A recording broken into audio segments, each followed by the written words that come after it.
Hola, hola. Bienvenidos a la ayudantía 6. En esta oportunidad vamos a ver el problema 1. Mi nombre es Fernando Paz y acá abajo les dejo mi correo por si tienen cualquier duda sobre este ejercicio o para el certamen. Bueno, el problema 1 dice, se tiene la siguiente configuración de 4 cargas partículas puntuales, donde su carga y posición son más Q, ubicado en R igual H, J tongo, acá arriba, más Q, ubicada en R igual menos H, J tongo, acá abajo, menos Q, ubicada en R igual 0, es decir, en el centro, y más Q, minúscula, ubicada en R igual menos H y tongo. Entonces, formamos este triángulo por las 4 cargas, perdón. Más Q, menos Q al medio, más Q abajo, y más Q chica en el eje X a una distancia menos H del eje Y. Entonces preguntan, determine el campo eléctrico en el punto menos H,0, es decir, acá. Determine la fuerza neta sobre la carga más Q. Y a la parte C, determina el potencial eléctrico en el punto 00, es decir, en este punto. Entonces, con la parte A dice, determine el campo eléctrico en el punto P igual menos H,0. Para determinar el campo eléctrico, vamos a usar la expresión de la ley de Coulomb, que nos dice que el campo eléctrico es un vector, siempre un vector que tiene dirección y sentido, y es igual a la constante K por la carga que genera el campo eléctrico, partido en la distancia al cuadrado, por el vector unitario. Este vector unitario tiene magnitud 1, y solo nos sirve para decir hacia dónde apunta el vector. Entonces, haciendo de nuevo, escribiendo y siendo explícito, dice, Q es la carga que genera el campo eléctrico. R es la distancia desde la carga que genera el campo eléctrico al punto donde determino el campo eléctrico, en este caso, ese punto. Y luego, por último, K es igual 1 partido en 4pi E sub 0. El E sub 0 puede variar si es que en el espacio hubiera otro material. En este caso nosotros estamos considerando que estamos en el aire o en vacío. Por lo tanto, el K va a ser el número que conocemos todo el rato. Más adelante van a ver capacitores y dieléctricos y van a ver cómo afecta el E sub 0 para calcular el campo eléctrico. Pero en este momento no es necesario. Entonces, otra expresión que tenemos para determinar el campo eléctrico en un punto es usar una integral y integrar todos los pedacitos de diferenciales de carga que hubieran, pero este no es el caso ya que tenemos solamente cargas distribuidas de manera discreta, es decir, son cargas separadas unas de otras. Y la última expresión que tenemos es sumar el aporte de cada una de las cargas, es decir, calcular los campos eléctricos por separado y simplemente sumarlos. Para esto tenemos que usar algunos pasos que yo les recomiendo usar siempre para el campo eléctrico, y es identificar cargas que producen campo, identificar el punto sobre el cual se produce el campo. Para esto necesitamos el vector, encontrar el vector R, y por último integrar o sumar o multiplicar según corresponda, según cualquiera de las 3 expresiones que estemos usando acá. Entonces yo les recomiendo que tomen nota de esto y que apliquen esta metodología porque va a servir para resolver la mayoría de los problemas de campo eléctrico, así que son ordenados y entienden más o menos lo que está pasando. Si no, insisto, pueden escribirme correos. Entonces, primero vamos a dibujar algunos vectores. Si sabemos que esta carga es positiva, sabemos que la línea de campo eléctrico va a alejarse de la carga. En este caso la carga es negativa, por lo tanto el campo eléctrico va a atraer, y en esta la carga es positiva y va a apuntar hacia afuera. Aquí, donde vamos a calcular el punto, yo quité la carga y solamente puse un punto, ya que para calcular el campo eléctrico tenemos que suponer que en ese punto no hay ninguna carga. Entonces ahora vamos a determinar el vector R. Y para determinar el vector R, esto igual es importante, se dice que el R va desde la carga que genera el campo eléctrico hasta el punto P donde me interesa determinar el campo. Es decir, independiente si el campo eléctrico sale o entra a la carga, el R siempre va a tener dirección desde la carga que genera el campo eléctrico hacia el punto. Acá también va desde la carga que genera el campo eléctrico hasta donde me interesa calcular el campo eléctrico. Y lo mismo para la carga 3. Siempre va desde la carga que genera el campo eléctrico hasta el punto donde interesa determinar el campo. Entonces, para calcular esto tenemos que el R1, que sería el vector de acá arriba, es, para hacerlo de manera ordenada, R final menos R inicial. Esto nos va a decir que vamos desde el punto R, que genera el campo eléctrico, hasta el punto donde nos interesa calcular. Por lo tanto sería RP menos R de la carga. Y esa resta sería simplemente el vector final, que sería menos h,0 menos 0,h. Por lo tanto, me quedaría el vector menos h,h. Es decir, tal como aparece en el dibujo, el vector R1 tiene componente menos x y componente menos y. Para continuar nos interesa calcular el R cuadrado, y para esto sacamos el módulo simplemente, y como tenemos un triángulo equilátero de lado h, simplemente es h raíz de 2, o pueden hacer el teorema de Pitágoras igual para calcularlo. Y por último nos interesa el vector R unitario, ya que es el que nos va a decir qué dirección tiene el vector. La idea es que este vector tiene que tener magnitud 1, entonces por eso se toma el vector R1, se divide el módulo, y nos queda que simplemente el vector R unitario es menos 1, menos 1 en la dividido en raíz de 2. Recordar que esto es un vector. También se podría escribir, por ejemplo, menos itongo, perdón, más menos jtongo partido en raíz de 2. Yo prefiero usar la notación como tupla o como par ordenado porque creo que es más fácil, pero son libres de usar la que quieran. Repitiendo el mismo procedimiento para el punto R2 y R3, se obtienen los vectores que están aquí explícitos. El R2 sería el punto final menos el punto inicial, es decir, menos h,0 menos 0,0, me queda el mismo vector, y coincide que va a apuntar en la dirección R2. El vector, el módulo es h, ya que simplemente la distancia es h, y R2 tiene la dirección menos 1, ya que simplemente va a apuntar en la dirección menos x.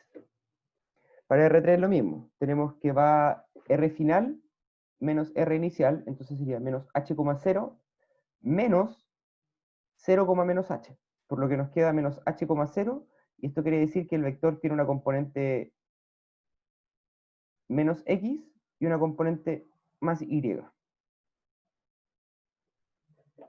Finalmente, el vector unitario, lo mismo que en el anterior, pero ojo que cambian los signos. Entonces, ordenando esto, nos quedan los tres vectores, con su módulo y su vector unitario.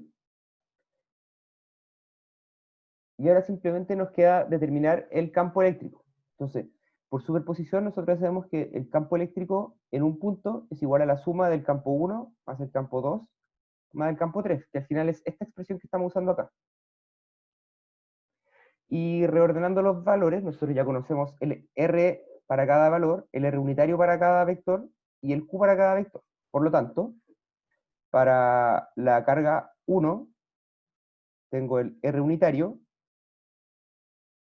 tengo la carga y tengo la distancia. Para la 2, lo mismo. Tengo la carga, tengo el R cuadrado y tengo el vector unitario. Y por último, para la carga 3, tengo la carga, la distancia al cuadrado y el vector unitario. Y todo esto va multiplicado por la constante K. Por lo tanto, aquí tenemos la expresión para el campo eléctrico final. Si ustedes quieren, pueden agrupar todo esto entre un mismo vector y podrían determinar el vector final, que podrían saber hacia dónde iría la flecha. Pero con esto ya es suficiente. Yo les recomiendo de todas maneras que lo dibujen para que lo puedan entender bien. Pero al final sería la suma de estos tres vectores, considerando sus magnitudes, que no son iguales. Entonces eso queda a calcular. Vale, ahora la parte B dice, determine la fuerza neta sobre la carga más Q. En este caso, vamos a poner el campo eléctrico, pero nosotros sabemos que el campo eléctrico E por la carga más Q me va a dar la fuerza sobre la carga Q. Entonces, nosotros podemos decir al tiro que E por Q va a tener la misma dirección, ya que el Q no cambia sentido. El F2 va a ser hacia la derecha, ya que el campo eléctrico producido por la carga 2 va hacia la derecha. Y lo mismo para la última carga, que sería la misma dirección que tiene el campo eléctrico. Entonces, como dije recién, F es igual al campo eléctrico por la carga que se prueba, perdón, por la carga que se pone, que va a interactuar con el campo eléctrico. Y reordenando esto, y poniéndolo con notación, se dice que la fuerza, que es un vector, sobre la carga más Q chica, es igual a la carga Q chica por el campo eléctrico en el punto P, que es el que ya calculamos anteriormente. Entonces, este es el mismo vector que teníamos anteriormente, y basta simplemente con multiplicarlo por la carga Q. Entonces, ¿qué es lo que nos va a decir esto? Es decir, si nosotros pusiéramos una carga más Q en el punto P, donde existe un campo eléctrico, nosotros podemos determinar y podemos identificar la fuerza con la que va a interactuar esta carga más Q chica con las cargas ya existentes en el sistema. Entonces nos va a decir si es que la carga va a querer moverse, va a sentirse atraída, repelida, o si es que se va a mover. En este caso no se está moviendo, pero más adelante en la ayudantía vamos a ver otro ejercicio donde sí se mueve una carga. Entonces, ¿qué más podemos hacer si ya conocemos la fuerza y conocemos el campo eléctrico? Ahora nos toca determinar el potencial eléctrico en el punto 00. Pero para esto, nosotros tenemos que quitar esta carga, ya que si es que tenemos esta carga vamos a tener energía. Pero entonces, primero hay que quitar la carga, la dejamos en 0, y hay que definir qué es el potencial. Yo voy a definir potencial en mis palabras, y para mí es la capacidad que tiene un sistema para producir movimiento, y en este caso es de cargas, ya que estamos en 120, si es que se dejara suelta la partícula, una partícula, en el punto P. Es decir, como ahora estamos trabajando con campos eléctricos y cargas eléctricas, la partícula de prueba va a ser una carga de prueba y va a ser colocada en el punto P.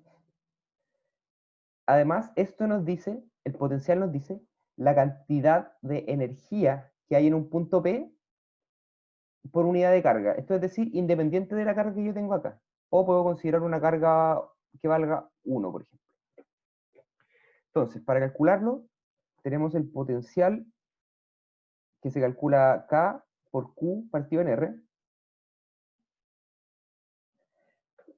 Y para simplemente hacer, como dijimos hace un rato, simplemente basta hacer la suma, ya que por superposición se podría obtener que el potencial en el punto P, ahora el punto P es 0,0, es K por más Q partido en H, que es la distancia, más Q chica, y más Q grande. Sumando todo esto nos queda que es K por factor de 2Q más Q chica partido en H. ¿Qué quiere decir esto? Que si yo pusiera una carga potencial, una carga de prueba acá, la carga y la dejamos suelta va a moverse hacia donde disminuya el potencial, es decir, hacia donde se haga más negativo o hacia donde se haga menos positivo, dependiendo de la carga que nosotros pongamos, si es que es positiva o negativa. Ya conociendo el potencial, podemos hacer lo que hicimos para calcular la fuerza eléctrica, que era poner una carga de prueba dentro de un campo eléctrico. En este caso, vamos a poner una carga de prueba dentro del potencial para obtener la energía potencial. Y como dijimos, U, que es la energía potencial, es igual al potencial por una carga de prueba. Entonces, para calcular, simplemente sería la energía potencial es Q prueba por el potencial anterior. ¿Y qué nos dice esto? Que esta es la energía que tenemos en el sistema. Si es que nosotros retiramos alguna de las cargas, va a disminuir nuestra energía. Pero si agregamos otra carga, va a aumentar nuestra energía. Perdón, esto es U. Va a aumentar nuestra energía. Y si es que nosotros dejamos la carga suelta, la partícula suelta, y la damos libertad para moverse, esta va a moverse siempre hacia donde disminuya la energía del sistema. Es decir, hacia donde se haga más negativa o hacia donde se haga menos positiva. Bueno, y con esto serían todos los ejercicios del problema 1. Y muchas gracias por su tiempo. Les recuerdo que tengo mi horario de ayudantía el jueves a las 19 horas. El link estará en aula y también en la descripción del video. Y les dejo mi correo para cualquier duda que tengan. Siéntanse libres de escribirme y así para que les vaya mejor en el certamen. Y eso, mucho éxito. Gracias.